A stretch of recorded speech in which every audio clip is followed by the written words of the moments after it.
नमस्कार दोस्तों, मेरे चैनल पर आपका स्वागत है। आज हम एक ऐसी अद्भुत कहानी में डूबने वाले हैं जो सिर्फ बिल्डिंग्स और रोड्स की नहीं है। ये है एक विजन, चेंज और ह्यूमन स्किल्स की कहानी। आज हम जानेंगे कि कैसे एक वीरान रेगिस्तान का हिस्सा दुनिया के सबसे जीवंत शहरों में से एक बन गया, दुबई। तो चलिए शुरू करते हैं। यकीन करना मुश्किल है, लेकिन कुछ दशक पहले दुबई सिर्फ एक साधारण मछुआरों का गांव था जो एक विशाल रेगिस्तान के किनारे बसा था।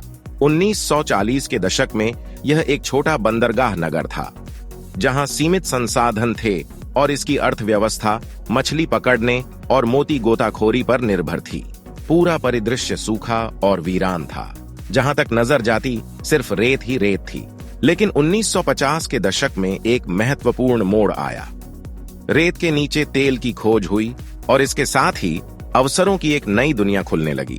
इनिशियल ऑयल बूम ने दुबई में अनएक्सपेक्टेड प्रॉस्पेरिटी लाई, लेकिन तेल भंडार हमेशा के लिए नहीं चलने वाले थे।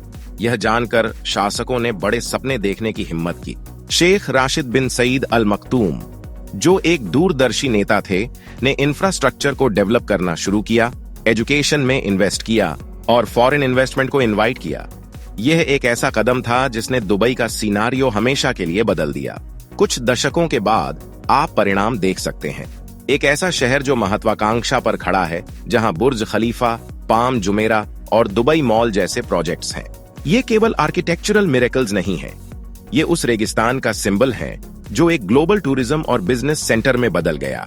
दुबई की असली खासियत केवल यह नहीं है कि यहाँ क्या बनाया गया है, बल्कि यह है कि इसे कैसे बनाया गया है। यह शहर इनोवेशन का एक कैनवास है। एक्सपो 2020 की मेजबानी से लेकर सोलर पार्क जैसी परमानेंट इनिशिएटिव्स तक दुबई लगातार खुद को फिर से डिफाइन कर रहा है। यह संस्कृतियों का संगम है और इसकी विविध जनसंख्या इसी रचनात्मकता की भावना पर फल फूल रही है। कंपनियां यहां अगले बड़े कदम का हिस्सा बनने के लिए आती हैं और दुनिया के हर कोने से लोग इस भव्य नखलिस्तान को अपना घर बनाते हैं। हालांकि यह सब चुनौतियों के बिना नहीं था।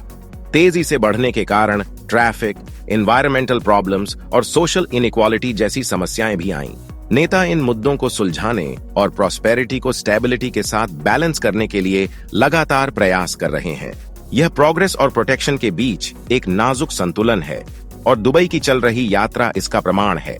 तो अगली बार जब आप दुबई के बारे में सोचें, तो याद रखें कि यह केवल चमचमाते गगनचुंबी इमारतों से ज्यादा है। यह एक प्रतीक है कि जब हम बड़े सपने देखते हैं और अपनी दृष्टि को कर्म से जोड़ते हैं, तो क्या हासिल किया जा सकता है। देखने के लिए धन्यवाद। अगर आपको रेगिस्तान से इस चमचमाते शहर तक की यह यात्रा पसंद आई हो, तो लाइक बटन दबाएं, साथ ही और भी अमेजिंग स्टोरीज के लिए सब्सक्राइब करें। अगर आप दुबई गए हैं तो अपने एक्सपीरियंस कमेंट्स में शेयर करें। मैं आपके विचार सुनने के लिए उत्सुक हूं। तब तक बड़े सपने देखें और खोज करते रहें।